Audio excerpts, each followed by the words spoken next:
dan benar-benar bukan milik kita. Diri ini aja bukan milik kita. Ibu kalau nggak salah dulu remaja ya kan? Remaja kan pernah SMA. Ibu harus terima jadi tua ya, dan nggak diterima juga tetap tua. Ibu nggak boleh mempertahankan diri menggunakan seragam SMA. Kalau dulu ibu pakai lucu, sekarang dipakai lagi lebih lucu. Jadi tua itu sesuatu yang harus kita nikmati, Bu. Tubuh makin keriput ya, segala kerasa itu adalah bagian yang nggak boleh membuat kita stres. Dan bukan milik kita tubuh ini. Bahkan kita tidak tahu ini bekal pulang barang atau tidak. Ada di antara anggota tubuh kita yang jadwalnya pulang duluan. Ada, ya. Coba nyengir. Nah itu kan gigi sudah pulang duluan. Nah Ibu, jadi salah satu hikmah lagi dari pelajaran kita kali ini, mulailah kita latih jangan merasa memiliki. Ya, semuanya milik Allah. Harus masuk ke lubuk hati kita. Jadi pas ngaca, oh ini badan bukan punya saya, ini milik Allah. Dirawat dengan baik sebagai amal soleh. Tapi kita tidak tahu apa yang Allah takdirkan nih pada tubuh ini. Benar-benar tidak tahu. Kita tidak tahu pulang dari sini apa yang akan terjadi pada tubuh ini. Tidak tahu sama sekali. Pernah dengar yang di lift jatuh itu? Itu kan di videonya ngaca pakai kacamata. Tidak tahu beberapa detik kemudian ternyata bakal masuk ke dalam. Beratnya hidup, ingat baik-baik kalau merasa memiliki. Ringannya hidup kalau merasa tertitipi. Semua harta juga bukan punya kita. Ini rumah ini, dua pilihannya. Satu, dia yang meninggalkan karena dijual. Yang kedua, saya yang meninggalkan karena saya meninggal. Cuma itu aja. Nah, itu pelajaran tauhid lainnya. Ayo cerita lagi. Gak apa-apa, ceramahnya begini. Gak apa-apa, ada maunya juga begini ya. Tapi kalau ini masuk, bagus Bu. Jadi ibu lihat suami itu jangan pakai terlalu cinta Bu. Ibu kalau terlalu cinta ke suami, ibu gak akan bahagia. Benar Bu, salah satu yang menyebabkan seorang istri tidak bahagia adalah terlalu cinta kepada suami, sehingga lebih takut kehilangan suami daripada takut kehilangan di sisi Allah, dan lebih berharap dari suami daripada berharap ke Allah. Gak ada bahagia. Kenapa gak bahagia? Karena Allah gak suka. Cinta, tapi tidak boleh menuhankan. Ada yang sudah meninggal suaminya, maaf sudah lama, ada nggak? Ibu sudah, maaf ya Bu, saya bertanya, sudah agak lama? Sudah berapa lama Bu? 10 tahun, tapi ibu masih hidup? Masih ya Bu ya, saya lihat ibu masih hidup kan? Masih makan, masih ada rezekinya. Berarti bukan suami ibu yang menjamin ibu ya?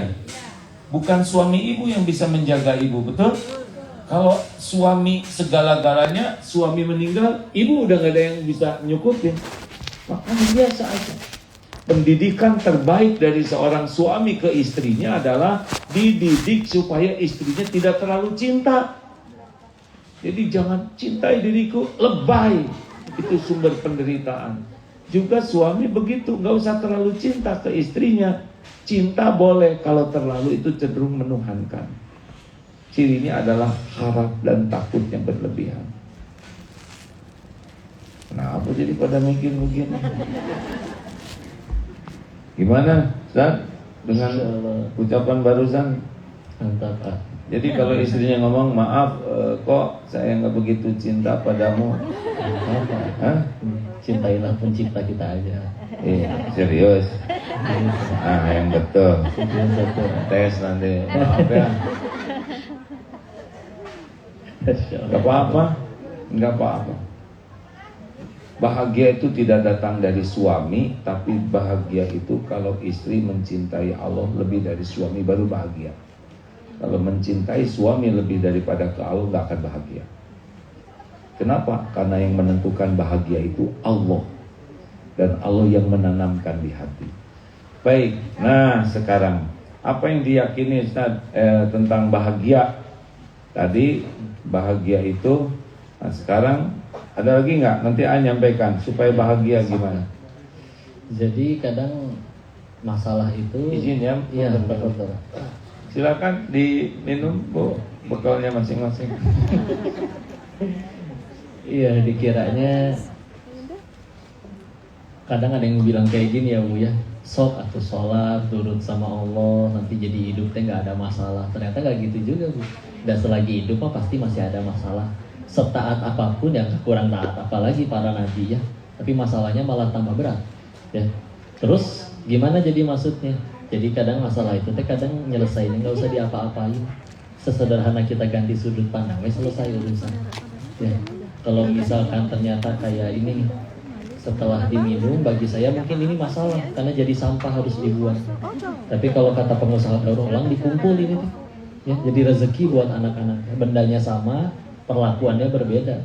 Nah, ketika akhirnya kita ada masalah dan itu pasti baru akan jadi berat kalau memang kita ya tadi bahagianya di kita bukan pada yang Allah suka.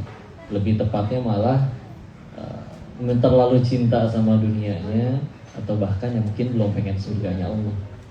Padahal dari setiap kejadian itu ketika sudut pandangnya udah diubah jadi mana yang Allah suka, bismillah enak. Jadi nggak ada beban sama sekali. Jadi sudut pandang yang nggak pernah minus, nggak pernah rugi, nggak pernah negatif. Ya. Kok udah berbuat baik tapi dijahatin orang, dan dia yang rugi. Masa dia yang jahat, yang zolim, kita yang dihukum sama Allah? Kan dalam Islam yang rugi bukan yang dizolimi, tapi yang dizolimi. Dia zolim, sama pahala kita. Pahala dia habis, dosa kita diangkut dia. Tapi kan udah berbuat baik dia malah jahat. Dari awal berbuat baiknya bukan supaya dia suka, supaya Allah suka weh. Dan apa artinya satu dunia cinta tapi Allah benci? Cilaka ngasih. Apa artinya juga satu dunia benci tapi Allah sayang? Selamat insya Allah. Dan tapi udah dibantuin kok, tapi kelakuannya malah nyebelin. Dan meninggal nggak ditanya kelakuan orang, ditanya kelakuan masing-masing. Jadi lepas weh semuanya. Berbuat baik siap, kehilangan dan emang titipan. Jadi yang paling penting itu bukan dapatnya, tapi jadi amal solehnya. Sok bandingin. Seluruh keinginan kita dikabul tanpa terkecuali, tapi nggak ada yang jadi amal soleh. Nah, itu berarti meninggal dapat capek doang, nggak bawa bekal, rugi. Atau dibalik, ya sesekali nggak dikabul, atau bahkan lebih banyak nggak dikabul seumur hidup. Tapi setiap ucapan, tindakan, perbuatan seluruhnya jadi nilai di sisi Allah. Jadi pahala, jadi amal soleh. Meninggal bisa jadi kita paling banyak bekalnya diirikan oleh orang lain. Jadi, tenang. Ini sudut pandang yang mengubah sama sekali. Jadi semuanya nggak ada rugi, nggak ada negatif. Nah, jadi kalau ingin tahu ya Bu, Pak, kita tuh diciptakan itu agar bahagia. Allah tuh menciptakan kita supaya bahagia. Wa ma khalaqtul jinna wal insa illa liya'budun. Bahagia itu kalau kita menjadikan kesibukan kita jadi ibadah ke Allah, di sana bahagia.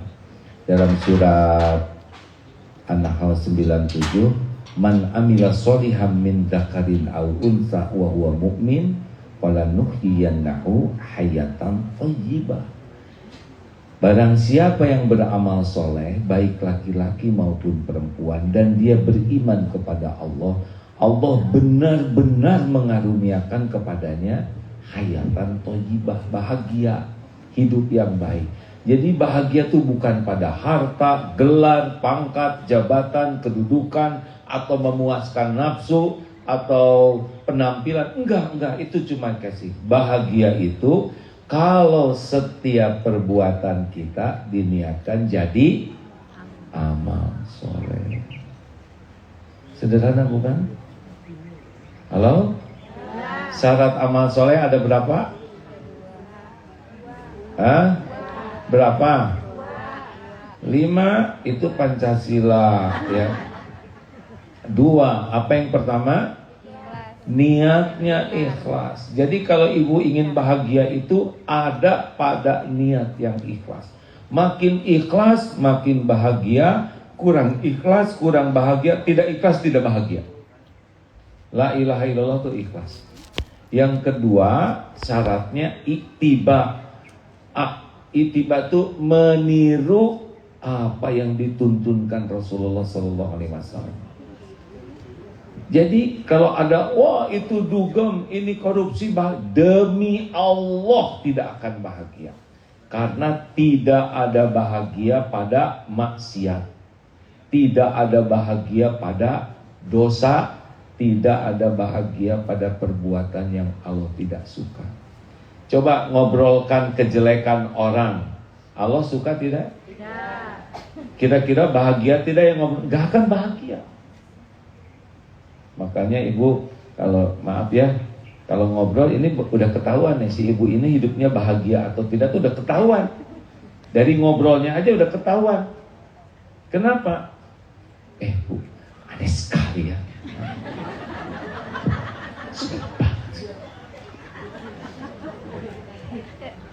Karena yang bahagia itu falyaqul khairan aw liyasmut, berkata baik atau diam. Jadi kalau orang segala diomongkan, segala ditanyakan, segala dikomentari, segala diceritakan, makin banyak omongan sia-sia, apalagi omongan maksiat, pasti tidak bahagia. Karena bahagia itu bagi orang yang berkata baik atau diam. Jelas? Bu? Jadi bahagia itu apa kuncinya? Niatnya ikhlas. Nah pertanyaan, ikhlas itu apa? Jawab. Kalau pohon itu akar, Bu. Pohonnya menjulang, tinggi, teduh, berbunga, berbuah, padahal jasa akar. Jarang dipuji akarnya. Anggur, manis, ranum, padahal itu jasa akar. Atau seperti jantung, berdetak tiap saat, berdegup tiap waktu, terus-terusan ini. Tidak pernah menonjolkan diri. Kita hidup jasa jantung yang paling penting, benar? Atau seperti gula, teh manis tidak disebut teh gula, tapi kopi disebut. Martabak manis tidak disebut martabak gula. Giliran martabak telur disebut telurnya. Giliran penyakit baru disebut penyakit gula. Tapi gula tidak dendam, hadirin. Sudah jadi pahit enggak? Atau seperti matahari, hanya memberi, tak harap kembali. Orang yang ikhlas itu sederhana pikirannya tuh. Semoga engkau ridho ya Allah. Selesai. Jadi sekarang mah gitu aja. Ini udah dengar kan ceramah tentang sarapan belum? Udah. Coba yang udah dengar cerita. Ibu masak buat suami, Pak, saya masakan spesial, kesukaan Bapak. Suami bilang begini, aduh ibu, kok nggak bilang-bilang mau ngasih sarapan? Saya udah ada janji sama teman mau sarapan habis bersepeda. Jujur Bu, bagaimana perasaan ibu? Sedih terus? Kecewa? Sebel? Apalagi? Kesel? Tuh, berbuat baik tuh tidak identik bahagia, kecuali pakai niat ikhlas. Kenapa ibu pada segitu baik jadi kecewa? Karena gak ikhlas. Kalau ikhlas bagaimana? Begini, Pak, sudah saya siapin semuanya, masakan spesial. Aduh Bu, kenapa ibu gak bilang-bilang? Namanya juga surprise, masa bilang-bilang? Masalahnya saya ada janji. Bapak ada janji sama siapa? Sama teman-teman mau sarapan bubur. Pak, ingat, dalam Islam janji adalah hutang. Wajib untuk memenuhinya. Berangkat sayang. Jangan kau ragukan hatiku. Tapi ibu sudah masak. Pak, saya masak itu sebagai amal soleh. Allah sudah lihat semua, Allah sudah catat semua. Tapi memang bukan takdirnya sekarang dimakan oleh Bapak, enggak ada masalah. Semuanya sudah ada pahalanya. Plus pahala sabar dan menahan jengkel. Indah bukan? Indah? Padahal cerita ngarang aja udah segitu indahnya. Cerita tentang orang ikhlas saja sudah mempesona. Ini cerita orang ikhlas. Kalau ketemu dengan orang ikhlas pasti lebih mempesona. Dan yang paling mempesona adalah kalau kita jadi orang ikhlas. Makanya sudahlah, kata kunci ikhlas. Mungkin ada pertanyaan, kenapa orang susah ikhlas? Sudah tahu penyebabnya? 3. Wah, serius semua. Karena merasa belum ikhlas. 3 penyebab orang susah ikhlas dalam hidupnya. 1, sangat menikmati pujian. Jadi orang yang sangat suka dipuji itu berat sekali untuk bisa menikmati ikhlas. Ada yang dipuji karena casing dunia, ada yang dipuji karena ibadah. Mana Bu yang berbahaya bagi ibu-ibu? Ingin kelihatan cantik atau ingin kelihatan solehah? Jawab. Dan yang bahaya mana? Ingin kelihatan cantik, ingin kelihatan solehah? Yang solehah. Ya. Kalau ingin kelihatan cantik, wanita ingin kelihatan cantik, memang fitrahnya. Kalau lelaki ingin kelihatan cantik, LGBT. Bolehkah wanita ingin kelihatan cantik, Bu? Boleh. Boleh. Untuk siapa? Suami. Suami siapa?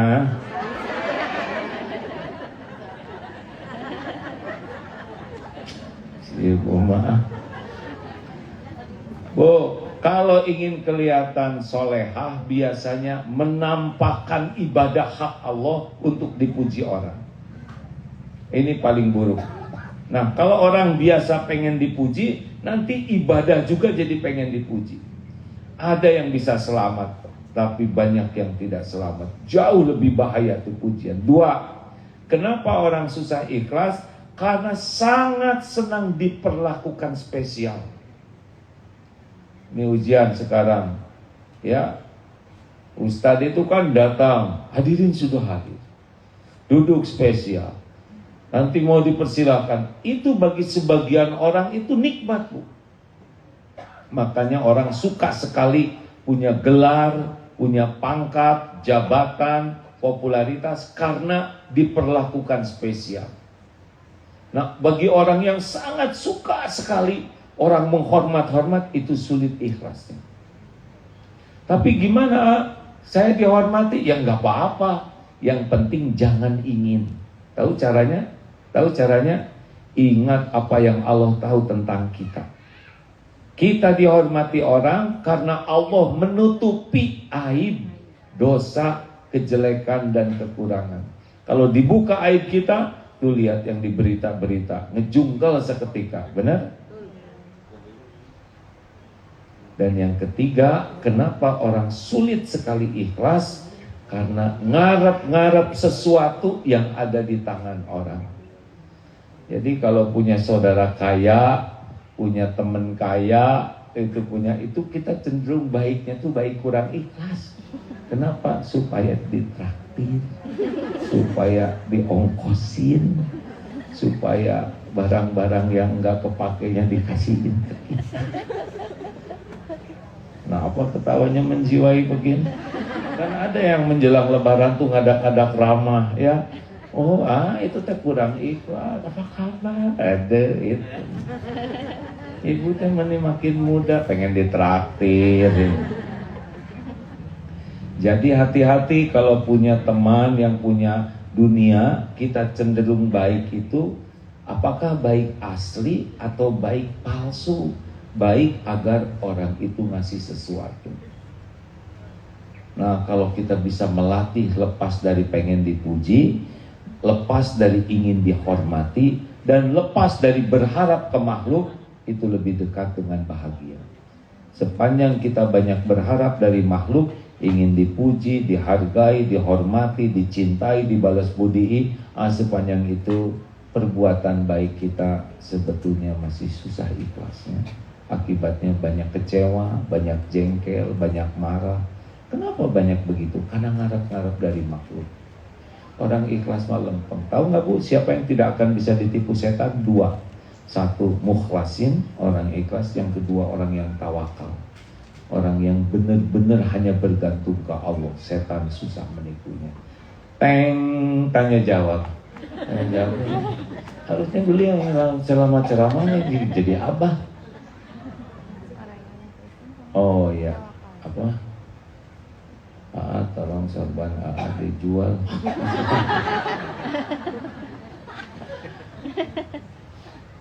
Baik, mau tanya jawab aja ya. Emang ada yang mau nanya? Ya, Teguh A. Ada mikrofonnya. Tuh maaf ya Bu, kalau diumumkan terbuka, ini teh jadi agak pedesak-desak. Dulu pernah wah jadinya serba repot, parkir repot, dengan tetangga bermasalah. Tapi kalau pakai registrasi jadi agak lebih tertib. Jadi mohon maaf ya. Ya, silakan. Assalamualaikum warahmatullahi wabarakatuh. Waalaikumsalam warahmatullahi wabarakatuh. Kak Agim dan Kak Denis, alhamdulillah bersyukur sekali bisa hadir di majelis ini. Saya Marina dari Pamulang. Izin bertanya Ustadz, AA, saya pernah mendengar level keikhlasan tertinggi seorang muslim itu ketika ia beribadah tidak mengharap apa-apa selain ridho Allah. Pertanyaan saya, bagaimana jika saat beribadah atau setelah beribadah saya berharap agar Allah memudahkan urusan saya, memudahkan urusan dunia saya. Karena buat saya beberapa urusan dunia itu rasanya seperti seram sekali gitu. Nah, dalam hal ini apakah bisa dibilang ibadah saya itu ikhlas karena Allah?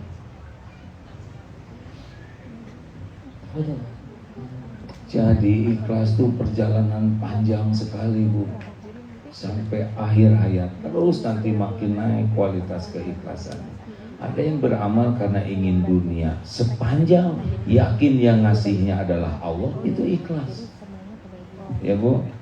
Ada yang berbuat sesuatu karena takut musibah, sepanjang yakin lama meningkat. Seperti orang tak lunas-lunas, sebab fokusnya tahajud supaya hutang lunas, oleh Allah tidak dilunasi.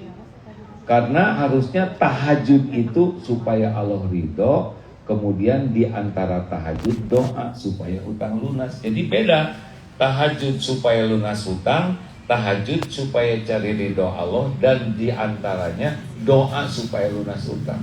Jadi lunas hutang itu bukan target, keridhoan Allah targetnya. Ya. Nah, kalau kita selalu mencari keriduan Allah lebih enteng Bu. Coba aja nanti kalau mau wudhu ya, wudhu ya Allah, saya niat berwudhu semata-mata agar Engkau ridho. Tolong ya Allah terima wudhu ini. Pasti wudhu itu lebih enak. Gak akan colek-colek, kecepak-kecepak enggak. Masa nyari ridho Allah kecepak-kecepak begitu. Mau sholat ya Allah, Engkau memerintahkan sholat, Rasulmu memberi contoh sholat, saya sholat semata-mata agar Engkau ridho. Insya Allah itu akan termasuk wa aqimis sholat. Karena banyak yang sholat tidak jelas niatnya. Sekarang ibu mau ngobrol sama suami, mau masak, ya Allah saya masak ini untuk suami, semoga Engkau ridho. Beda rasanya. Mijitin kaki suami, ya Allah saya ridho ya.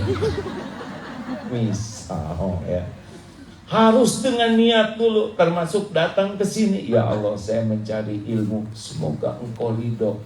Saya mau bicara, semoga Engkau ridho. Mau ngobrol, ya Allah, saya membelanjai istri, semoga Engkau ridho. Saya traktir teman, semoga Engkau ridho.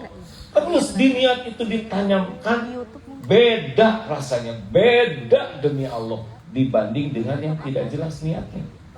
Padahal niat adalah alamat. Kalau ngirim paket nulis alamat enggak? Kalau salah niat, salah alamat bagaimana? Cobalah Bu, latihannya begitu. Jadi semuanya, termasuk mau bersepeda, mau olahraga ya.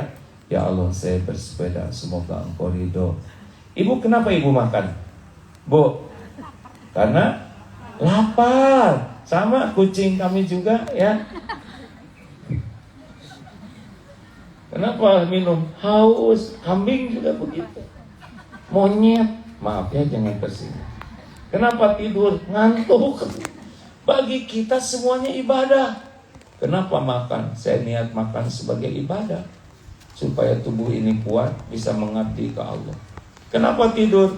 Supaya saya bisa istirahatkan tubuh ini, besok saya bisa beramal lagi. Harus begitu. Jadi enak, semuanya jadi pahala. Memang harus begitu. Niat itu adalah sebelum beramal harus ada niat. Innamal a'malu. Salah niat nggak ada pahalanya. Gitu. Jadi masak tuh bukan supaya dikagumi suami, supaya ibu, misalkan ibu centil ya, supaya yang senam mengi itu kan itu body language apa yang ibu ibu kenapa ibu sampai mengi begitu, supaya supaya suami tidak berpaling ke lain hati, nggak jadi pahala, udah kurang oksigen ya. Ayo silakan tambahin, Mama. Ya izin deh. Salah satu enaknya dalam Islam itu kan semuanya bisa jadi amal soleh. Perkara pipis kita niatnya Nabi pipisnya begini, saya ikutin jadi amal soleh. Kok berarti ikhlas nggak kalau ibadahnya karena Allah? Allah yang nyuruh. Ya, ud'uni wastajib lakum surat 40 Ghafir ayat 60. Jadi emang kitanya disuruh minta ke Allah. Alhamdulillah kene mintanya masih ke Allah daripada mintanya kepada selain Allah. Tapi jadi kabul teh bonus. Karena sejatinya kalau kita minta, punya keinginan, minta dikabul, punya keinginan, minta dikabul, gitu ya terus. Pas nggak ada kebutuhan nggak minta, seolah-olah Allahnya cuma jadi alat gitu biar kebutuhan kita dikabul. Enggak. Terus kita kan bukan supaya tujuan itu tercapai atau enggak, tapi Allah tambah suka atau enggak. Kalau masalah ikhlas, dulu ada guru kami yang lain mengingatkan, orang ibadah pengen surga sama neraka aja itu udah tergolong ikhlas, walaupun ternyata ikhlas yang masih ada lagi yang lebih tinggi di atas itu. Tadi ibadah yang benar-benar agak Allah suka, Allah suka mah sakinah datang, semuanya dikabul. Jadi alhamdulillah berpikiran seperti itu aja udah insya Allah udah hati yang ingat Allah. Allah bisa. Nanti saya jawab pertanyaan. Lanjut. Selanjutnya pelannya Tegube.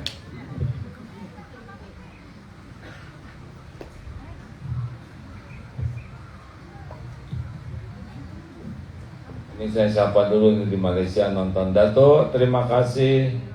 Dato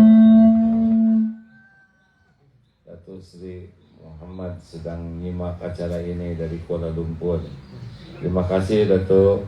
Masya Allah.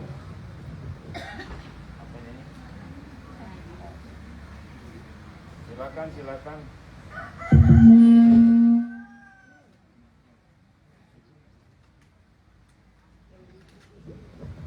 Jadi mikrofon itu akan bunyi kalau dia dekat dengan speaker. Ya lanjut Bu. Assalamualaikum warahmatullahi wabarakatuh. Perkenalkan, saya Mariam. Saya selalu bilang ke Allah, Kau yang memberikan petunjuk kepada hamba. Tapi kenapa begitu sulit menghadapi Mama? Di sisi lain, tidak ingin membuat Mama merasa Mariam anak durhaka. Tapi di sisi lain pun Mariam juga tidak ingin sampai berbuat mungkar kepada Allah. Jadi bagaimana ikhlas menghadapi Mama dan tetap bisa beribadah kepada Allah?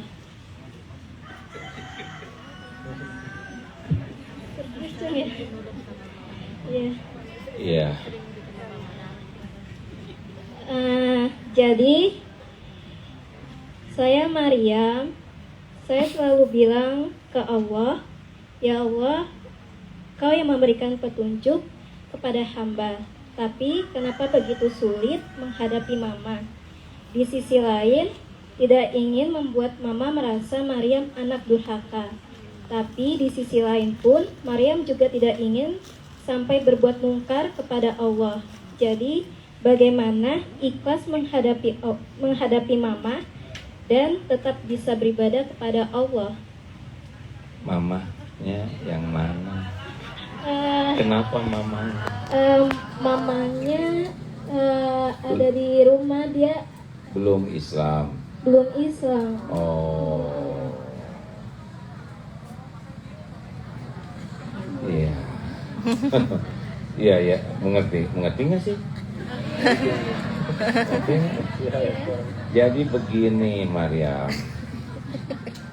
yang memberi hidayah itu adalah Allah. Kita tidak bisa membulak-balik hati siapapun. Muqallibal qulub, Allah itu yang membulak-balik hati. Maryam minta aja ke Allah, ya. Tidak ada yang sulit, hanya belum waktu yang pas menurut Allah. Terus doa, terus Maryam berbakti dengan baik, berbuat baik. Kalau disuruh berbuat yang jelek, jangan diturutin, tapi tetap berbuat baik, ya. Dan doa aja terus.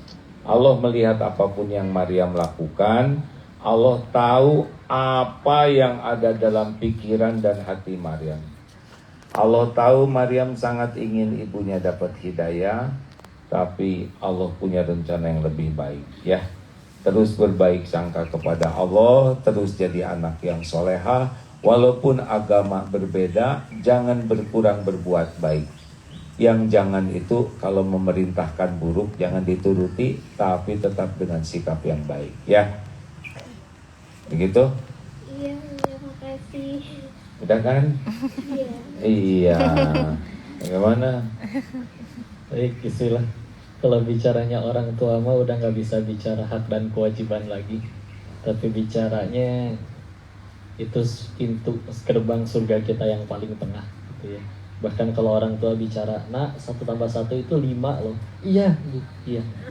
Benar, selagi perintahnya bukan menyekutukan Allah atau melanggar syariat, emang enggak. Punten ya, dulu dinasihati.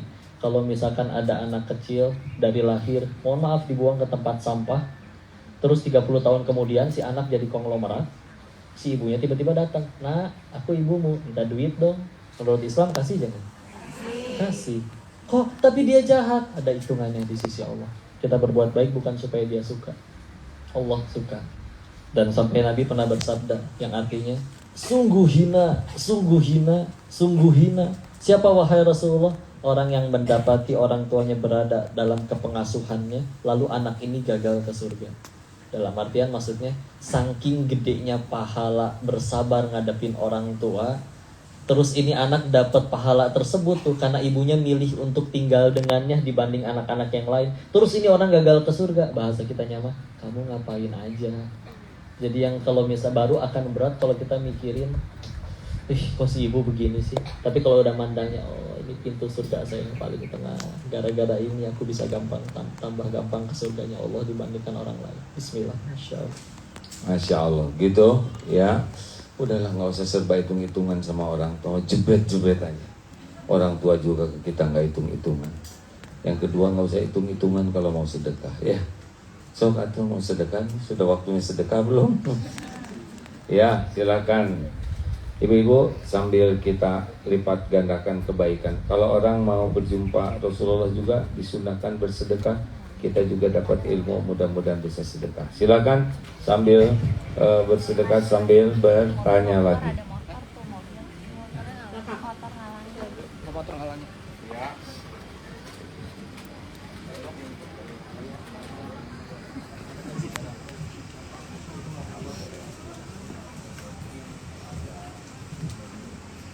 Ya, silakan penanya selanjutnya, Bu.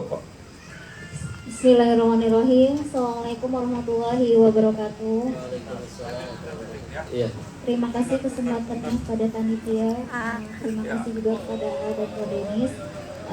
Pertanyaan yang saya mau tanyakan adalah, perkenalkan sebelumnya nama saya Jingga dari Bekasi. Insya Allah dalam 1 tahun ini saya berusaha memperbaiki diri. Saya berusaha hijrah lebih dekat kepada Allah. Tapi dalam perjalanannya itu saya merasa saya tergelincir dalam dosa yang pernah saya lakukan dulu. Padahal itu kan harap-harapnya sama Allah, kalau minta ya Allah diampunin, ya Allah dijaga, ya Allah ditahan dari hawa nafsu, ditahan dari syahwat yang salah, ditahan dari segala sesuatu yang gak baik menurut Allah, minta pertolongannya Allah. Tapi tuh ada aja gitu kesempatannya yang akhirnya saya tergelincir itu sampai kadang ngerasa nanti Allah berkenan gak ya maafin gitu loh. Padahal kan udah tahu kalau itu tuh salah, dan saya juga sadar kalau itu salah gitu, tapi saya terlena. Itu menurut AA atau Ustadz apa yang harus saya lakukan, taubat apalagi, dan itu akan lebih dosanya double apa enggak gitu. Mungkin sebelumnya nggak tahu kalau itu dosa, terus kan berusaha memperbaiki diri. Jadi kita kan tahu apa yang dilakukan itu sebenarnya nggak baik dalam agama, tapi sekarang malah dilakuin gitu ya. Yang kedua, saya speechless banget sama Koko. Saya ngikutin perjalanannya Koko dari beberapa podcast bersama artis-artis gitu. Prosesnya hijrahnya itu tuh kayaknya Allah mudahin menurut saya gitu ya Koko, walaupun saya nggak tahu itu di dalam hidupnya Koko sendiri seperti apa. 2017 disadari dengan kajian dari Qadarullah dari lewat kajiannya AA. Terus Koko juga dalam ceritanya itu berhijrah di tahun 2018, 2019 ikut kader dakwahnya di Darul Tauhid Bandung, dan maksudnya kemudian bertemu juga dengan jodoh impiannya gitu kan. Rasanya tuh kok mulus banget sih jalan hijrahnya gitu loh. Saya juga pengen bertemu juga dengan jodoh saya gitu misalnya, atau yang lainnya seperti itu. Hanya gimana Kokoh tuh proses taubatnya ke Allah tuh yang Kokoh lakuin tuh apa gitu sampai bisa bersanding sama AA gitu. Saya yang suka AA dari 10 tahun yang lalu aja tuh belum bisa gitu buat tandingan sama AA. Ya foto bareng alhamdulillah sih, walaupun bareng ibu-ibu yang lain gitu.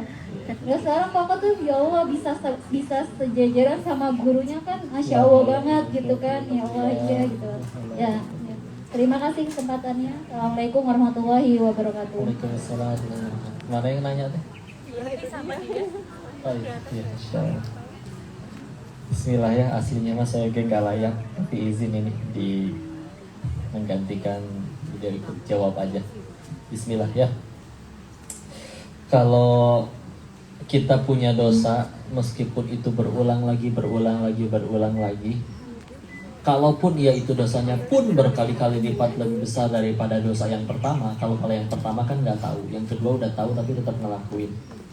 Maka selagi setelah bikin dosa kita masih hidup, sederhana, berarti Allah masih nungguin tobat kita. Karena mudah bagi Allah mematikan kita waktu kita maksiat. Apa pegangannya kalau Quran surat 35? Ingat surat Fatir ayat 45-nya itu. A'udzubillahi minasyaitonirrajim. Bismillahirrahmanirrahim. Walau yu'akhidullahu an-nas bima kasabu ma taraka 'ala dhahriha min dabbah walakin yu'akhiruhum ila ajalin musamma. Kata Allah yang artinya, kalau sekiranya orang bikin dosa kontan balasannya detik itu juga, gak akan tersisa satu makhluk bergerak yang bernyawa di muka bumi ini. Maksudnya apa berarti kok? Satu, gak ada yang luput dari dosa. Dua, dosa sekecil apapun layak Allah matikan detik itu juga. Nah, kenapa kita masih hidup, masih ramai begini? Sederhana. Walakin yuakhiruhum, Allah akhirkan untuk mereka. Sampai kapan? Ila ajalin musamma, sampai waktu yang ditentukan. Jadi setiap kali kita ngerasa saya diampunin gak ya kok Allah, dosa udah segini, keulang lagi. Hati-hati, perasaan Allah bakal ngampunin atau tidak itu dari syaitan. Kenapa? Karena setan gak suka kita tobat. Tapi dia gak bisa apa-apa kalau kita tobat. Tobat, ambil wudhu, sholat tobat. Apa yang digebugin kita di tempat wudhunya? Ditonjok, diciwit, dijitak, itu enggak sama sekali. Ya, diciwit, kenapa buci? Iya, dipulintir gitu atau apa. Ya apapun itu. Tapi karena dia gak bisa ngalangin kita tobat, makanya paling banter juga ngapain? Ngasih waswas, mau diampunan gitu mah ya. Lain-lain. Jadi tenang aja yang kayak gitu istilah. Yang kedua, yang kedua tadi hijrahnya katanya seperti itu. Ya murni pertolongan Allah sih. Karena aslinya mah nggak layak. Kalau berdasarkan ayat yang tadi, sejatinya layak Allah mematikan diri ini waktu lagi maksiat di Thailand. Allahnya aja yang kepalang baiknya, ditutupin aibnya, sampai sekarang diizinin bisa ngaji dengan bunda-bunda semuanya, dengan gurunda, Masya Allah. Aslinya mah gak ada layak-layaknya sebetulnya. Ini kalau ada kebaikan pada apa yang disampaikan sama sekali bukan dari si Popon, murni Allah itu yang nyampein ya. Terus gimana prosesnya? Tadi seolah begitu mulus, udah hijrah, nyantren, dapat jodoh pun di situ. Sekarang katanya bisa ngaji bareng katanya. Yang saya tahu semuanya itu baru jadi nikmat dan keberhasilan, dan nanti kalau udah nyampe surga.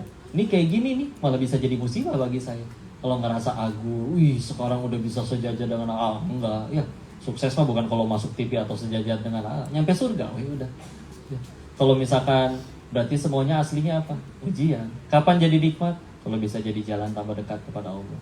Setelah bertemu beliau tambah banyak sujudnya baru jadi nikmat. Setelah bertemu beliau malah bangga-banggaan, gue udah begini dan lain-lain. Enggak, berarti musibah bagi saya. Dan ketika akhirnya jalanin proses itunya, hijrahnya, tobatnya, pembersihan ngalamin. Karena waktu itu pulang tuh jujur memang masih bawa uang banyak, ratusan juta, tapi haram semua. Ya. Allah tahu diri ini begitu lemah, gak sanggup langsung ngebuang semua uang haram tersebut. Tapi kata Allahnya kemarin, mau hijrah, mau tobat, masa uang haramnya masih dipeluk? Tapi gak sanggup ya buangnya ya. Tenang, akan diatur. Gimana caranya? Datang Allah mengirimkan para penolong. Siapa? Tukang tipu datang semua, ya, ngajak bisnis, habis, minggat sampai sekarang hilang dan lain-lain. Mulai lagi dari nol, dari jualan kaos kaki di emperan, dari jadi kurir, ngetokin pintu orang, bawain barang di motor. Dan memang tadi dibalik. Dan ternyata setelah 2-3 tahun baru tahu bahwa itu semua itu pertolongan, karena Allah tidak izinkan sisa uang haramnya masuk. Ya. Dan memang kalaupun ada yang kudu dilakuin, ya benar-benar di air mata tobat itu mesti benar-benar harus turun dan maksain diri. Sebagaimana Al-Baqarah 282 di ujungnya, meskipun itu tentang hutang piutang, tapi wattaqullah wa kamu bertakwalah kepada Allah, nanti Allah yang ngajarin kamu. Gimana bertakwa? Maksa kudu gimana? Secapek apapun, sengantuk apapun, ada ibadah yang harus gak boleh lepas terus dilakuin. Yang orang gak mau lakuin tapi kita mau lakuin. Tapi kan capek, berat kok, kadang futur, kadang orang gak ngelakuin kayak gitu aja tetap bisa. Mereka kayak gak ngelakuin itu semua, bisa ke surga? Bisa, karena saya tahu dia gak punya dosa sebanyak saya. Ketika diri ini tahu layak Allah matikan di saat itu juga, terus gak mau belajar lebih banyak, hafalin lebih banyak, ibadah lebih banyak, karena berarti saya jadi orang yang gak tahu diri di hadapan Allah.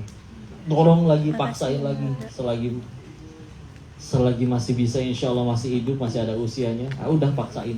Dan gak boleh ngelakuin yang lain-lain dulu sebelum tadi amalan-amalan yang sudah dijanjikan berazam kepada diri untuk dilakukan belum selesai dilakukan, jangan lakuin yang lain dulu. Kalau bolong hari itu pakai ikop, pakai hukuman, ya.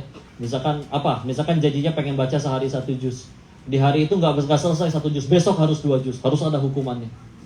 Kalau misalkan nggak dihukum gimana, kan nggak tahu orang juga kita menghukum diri atau enggak, malu sama harga diri, karena berarti cuma jadi orang yang omong doang di hadapan Allah, cenah hijrah, cenah tobat, tapi nggak mau ngelakuin lebih banyak dari orang lain, padahal layak Allah matikan detik itu juga.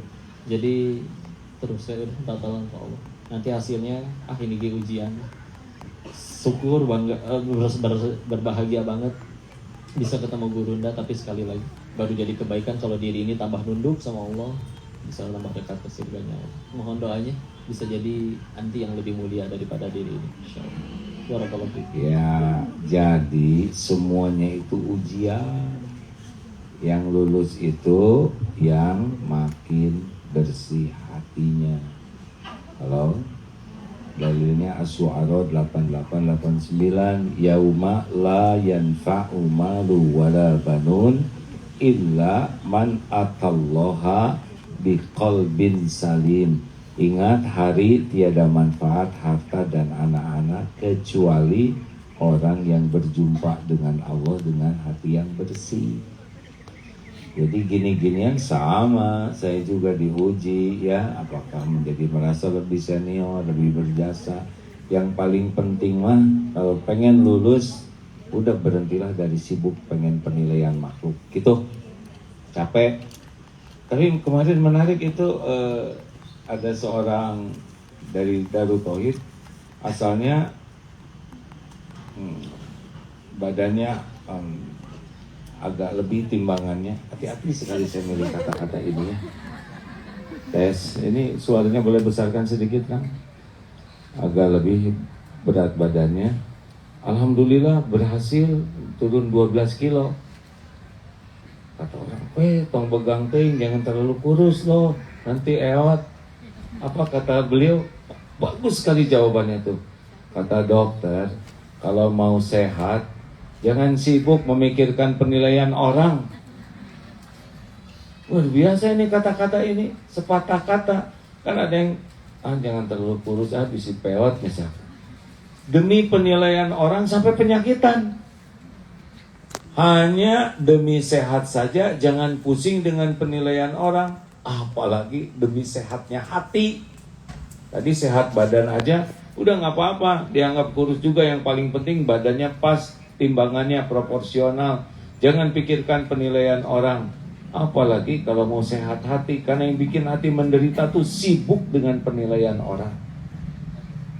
Halo? Ibu teh ingin kelihatan langsing, tahan napas sampai mengkerut, kekurangan oksigen.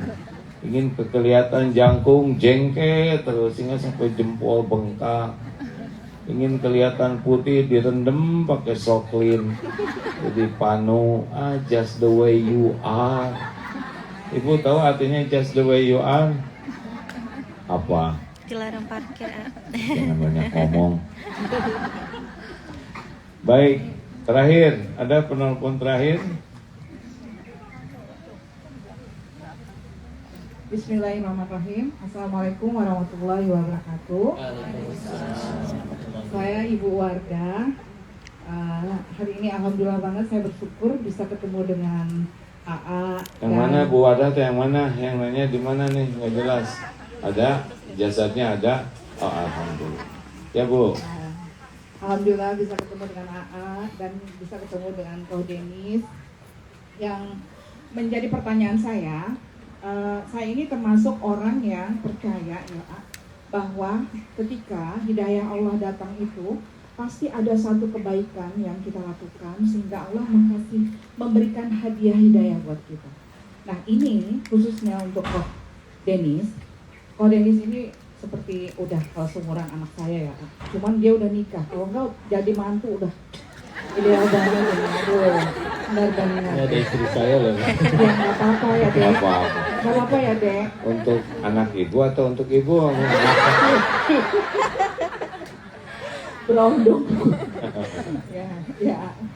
Jadi, Maaf ya Bu. nggak apa-apa.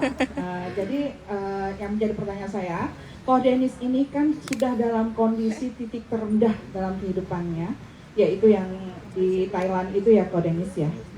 Itu kan termasuk udah titik terendah dalam kehidupan kita ya Ko ya. Nah sampai akhirnya Allah memposisikan Ko Denis dalam posisi sekarang. Tentu itu ada perjalanannya, tentu ada amalannya, atau tentu ada kebaikan apa yang sehingga Ko Denis mendapatkan hadiah yang luar biasa dari Allah SWT. Itu saja sih Ko, mohon berbagi. Insyaallah. Bismillahirrahmanirrahim. Alhamdulillahirrahmanirrahim. Terima kasih. Assalamualaikum warahmatullahi wabarakatuh. Ya, jadi mungkin begini pertanyaannya, saya bantu supaya yang lain bisa paham bahwa ada amal apa sih kok pada titik terendah bisa berbalik situasinya dengan ujian seperti sekarang ini, gitu? Apa kira-kira punya amal apa? Insyaallah. Istilah jawabannya tidak tahu Ibu.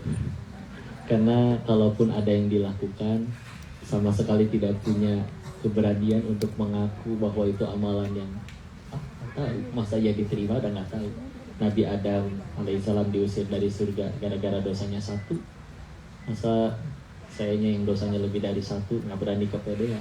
Kok tapi kan kok udah tobat, tapi nggak pernah dapat SMS selamat tobat Anda diterima.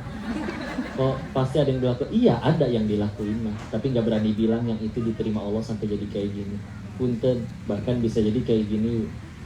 Saya mah mikirnya, selain tentu dua orang tua ya, bisa jadi dulu ada orang yang saya jahatin, tapi dia orang soleh asli.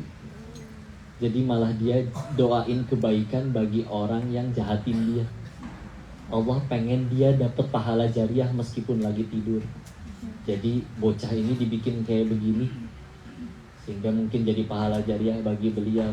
Beliau jauh lebih enak, nggak perlu ngadepin kamera, nggak perlu ngadepin apa, tahu-tahu pahala ngalir. Ini saya beginian, yang dengar juga bisa jadi dapat manfaat, tapi bisa jadi yang gagal ke surga saya sendiri. Gagal menjaga niat, gagal menjaga hati.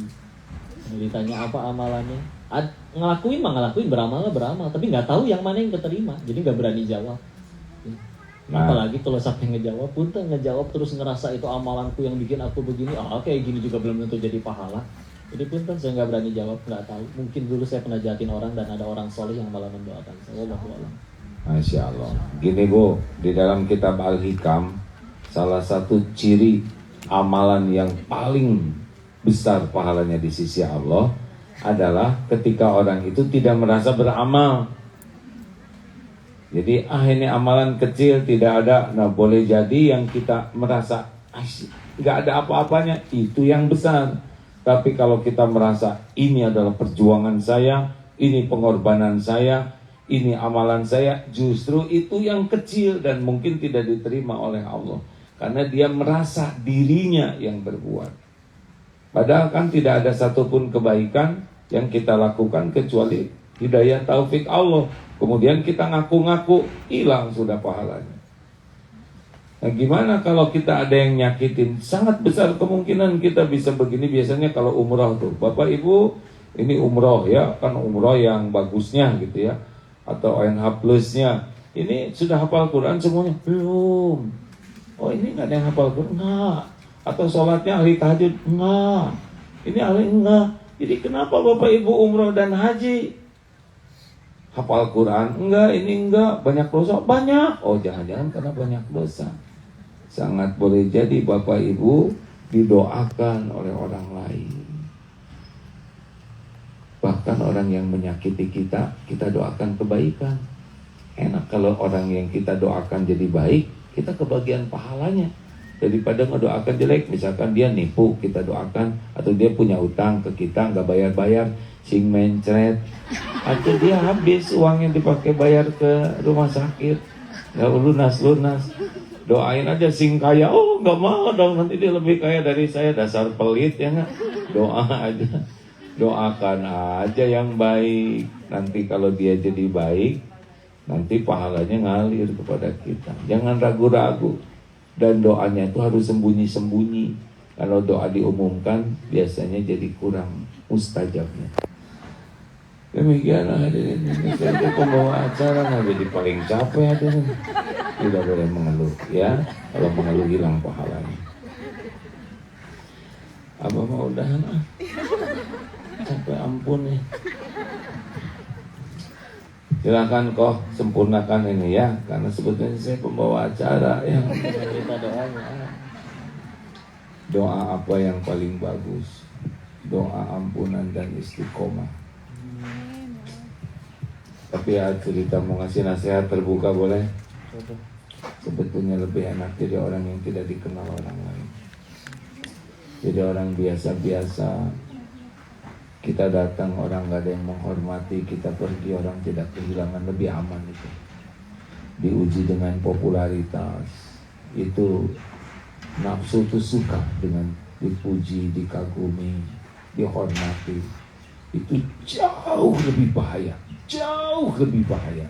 Sampai Rasulullah pun menganjurkan taburkan pasir, itu isyarat betapa bahayanya pujian. Makanya harus hati-hati sekali ya. Kata kuncinya, kata guru gini, pokoknya setiap waktu ingat aja apa yang Allah tahu tentang dirimu. Allah tahu zina matamu, Allah tahu pikiranmu, Allah tahu sholatmu tidak khusyuk. Sibuk saja dengan apa yang Allah tahu tentang kita. Nanti kita tidak menikmati pujian orang. Karena pujian itu ujian yang lebih berat daripada cacian. Dan sama saja, orang datang, orang nggak datang, sama saja. Ceramah di depan seorang, di depan 100, 1000, 10, sama saja. Apa samanya? Yang menilai adalah Allah. Tapi benar seperti yang dikatakan, duduk seperti ini ujian. Kalau kita merasa, wah saya udah jadilah masalahnya. Sukses itu adalah kalau hati semakin bersih. Allahumma, udah tahu kan doanya? Allahumma atin nafsi taqwaha wa zakkiha anta khairu man zakaha anta waliyuha wa maulaha. Ya Allah, anugerahkan kepada jiwa ini ketakwaan dan sucikan, bersihkan hati ini. Engkaulah sebaik-baik yang kuasa mensucikannya. Engkaulah yang menjaga, memelihara jiwa ini. Bisi ngejumpa.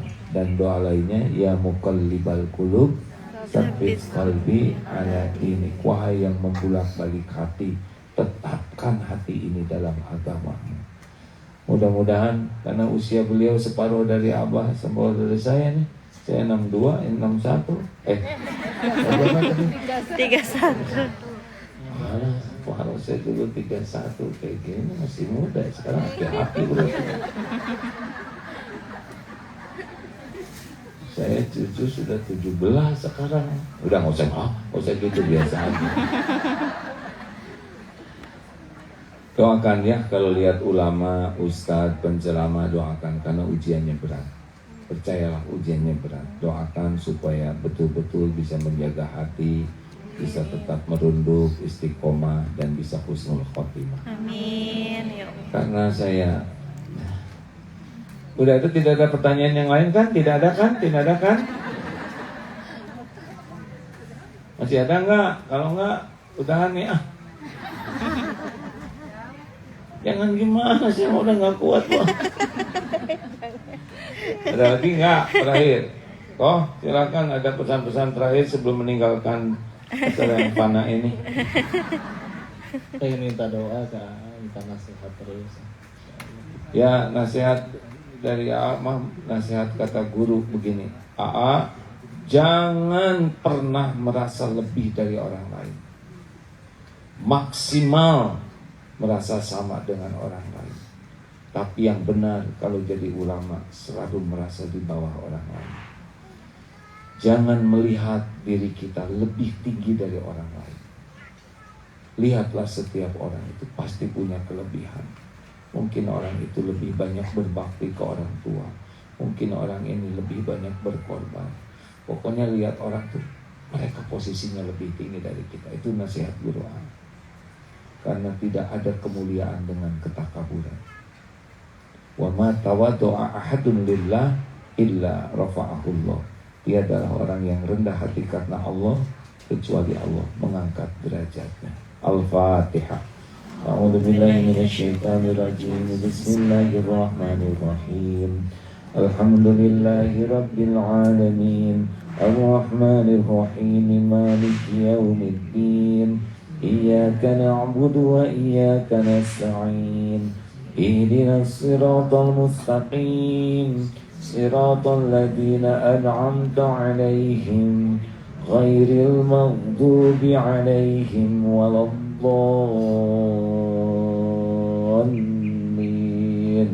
Amin ya Allah. Allahumma shalli wa sallim wa barik ala sayyidina Muhammadin wa ala alihi wa ashabihi ajma'in. Alhamdulillah ya Allah. Wahai yang maha mendekat, wahai yang maha menatap, wahai yang menakdirkan pertemuan ini terjadi. Wahai Allah yang maha tahu siapa diri kami yang sesungguhnya. Wahai yang maha menyaksikan setiap kami melakukan dosa dan maksiat. Wahai yang maha tahu aib-aib yang kami tutup-tutupi. Allahumma ighfir lana Rabbana zalamna anfusana wa illam taghfir lana wa tarhamna lanakunanna minal khasirin. Ya Allah, ampuni semua dosa. Ampuni sebanyak apapun dosa dan maksiat yang kami perbuat sepanjang hidup ini.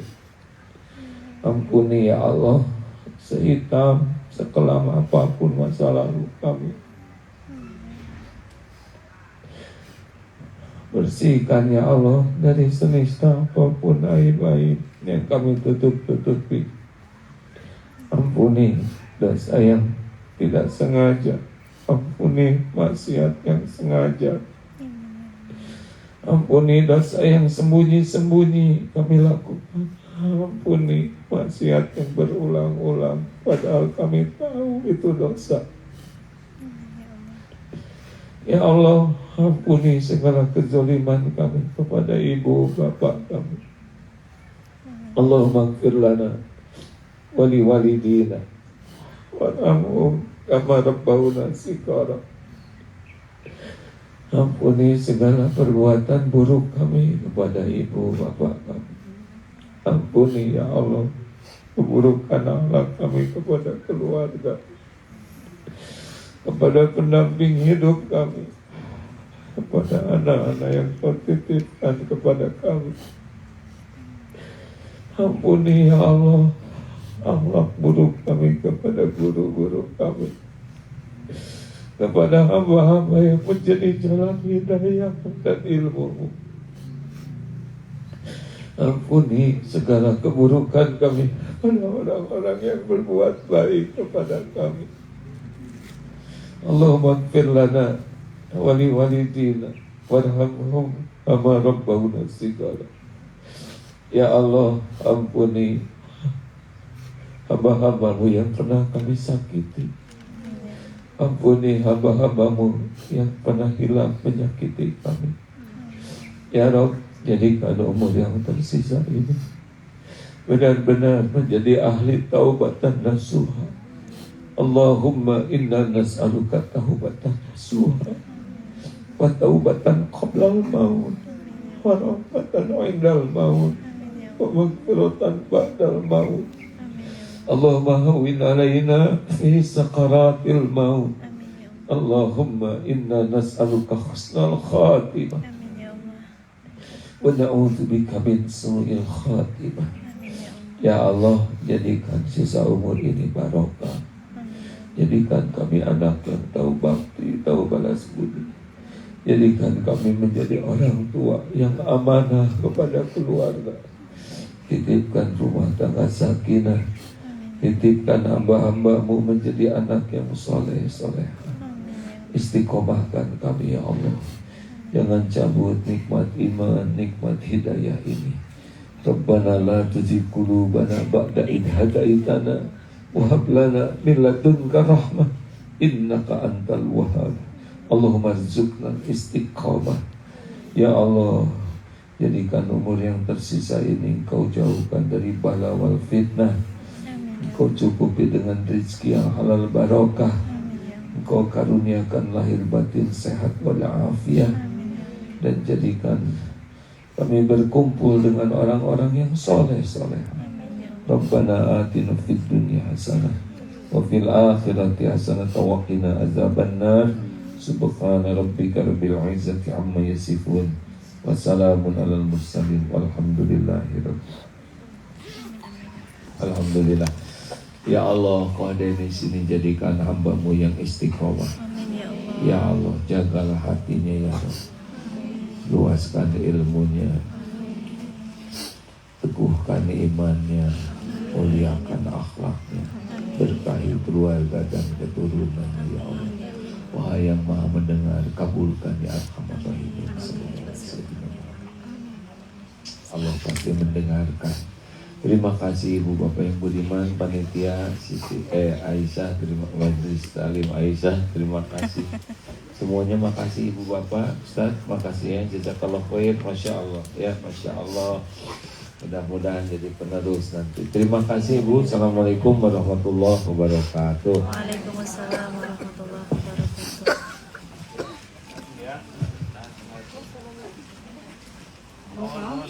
Baik ibu-ibu, kami berikan kesempatan untuk berfoto bersama AA dan Denis. Kami mohon untuk tertib yang bagian belakang untuk duduk dulu.